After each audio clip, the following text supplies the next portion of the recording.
લાંબા સમયથી રાજકારણનો hot topic એટલે કે કેબિનેટના મંત્રીમંડળમાં ફેરફાર. અગાઉના 16 મંત્રીઓમાંથી ખાલી 6 જ રિપીટ થયા અને 10 ને બદલવામાં આવ્યા છે. પણ આ તમામની વચ્ચે ભૂપેન્દ્ર પટેલ પર ભાજપ હાઈકમાન્ડનો વિશ્વાસ અખંડિત કેમ છે અને તેના મહત્વના 6 ફેક્ટર વિશે જાણીશું આજના વિડીયોમાં.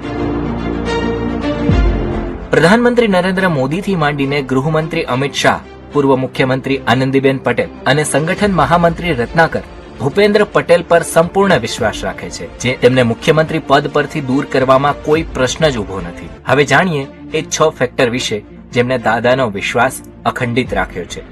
1.